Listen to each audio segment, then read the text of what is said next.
હવે આવામાં જો તમે દહીંનો ઉપયોગ પણ દરરોજ કરો છો તો શરીરને આનાથી ચોક્કસપણે ફાયદા થાય છે. નમસ્કાર દર્શક મિત્રો, ખબર છે .com પરથી હું દ્રષ્ટિ આપ સૌનું સ્વાગત કરું છું. મિત્રો, આપણે સૌ જાણીએ છીએ આપણે જે કંઈ પણ ખોરાક તરીકે સેવન કરીએ છીએ એની સીધી અસર શરીર પર દેખાય, જેમ કે આપણી ત્વચા ઉપર, આપણા વાળ ઉપર વગેરે. હવે આવામાં ઘણા બધા લોકો આખી થાળી જ ખાવાનું પસંદ કરતા હોય છે, એટલે કે દાળ, ભાત, શાક, રોટલી અને દહીં અથવા છાશ. હવે હાલમાં જે રીતે ગરમી પડી રહી છે એ રીતે આપણે એવા ખાદ્ય પદાર્થનું સેવન કરવું જોઈએ જેની તાસીર ઠંડી હોય. એવામાં ઘણા બધા લોકો ભોજનની સાથે દહીંનો ઉપયોગ કરતા હોય છે અથવા તો છાશને નિયમિત રીતે પીવાનું પસંદ કરતા હોય છે. હવે આવામાં જો તમે દહીંનો ઉપયોગ પણ દરરોજ કરો છો તો શરીરને આનાથી ચોક્કસપણે ફાયદા થાય છે. હવે ઉનાળામાં દહીંનું સેવન શરીર માટે ફાયદાકારક છે. દહીંના સેવનથી તમારું શરીર સારું રહે છે. જો તમે ઉનાળાના દિવસો દરમિયાન દહીં ખાઓ છો તો ચોક્કસપણે તમને ઘણા ફાયદા થઈ શકે એમ છે. શરીર તમારું હાઇડ્રેટ રહેશે. પરંતુ ઘણા બધા લોકો દહીં સંબંધિત કેટલીક માન્યતાઓમાં પણ વિશ્વાસ કરે છે. આવામાં આપણે બધાએ કશે ને કશે દહીં વિશે લઈને કોઈ ને કોઈ દંતકથા તો સાંભળી થશે.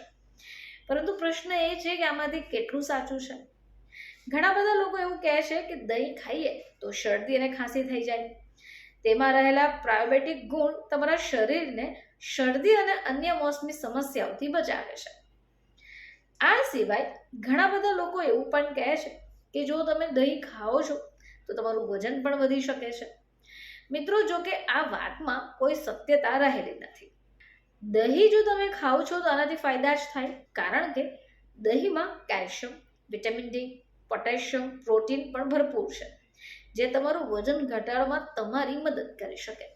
તો ઘણી બધી દંતકથાઓ પણ છે.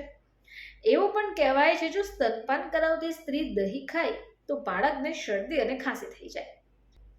જ્યારે માતાના દૂધમાં ઇમ્યુનોગ્લોબ્યુલિન ભરપૂર માત્રામાં છે, સાથે જ દહીંમાં રહેલા બેક્ટેરિયા બાળકને રોગો સામે લડવામાં મદદ કરશે.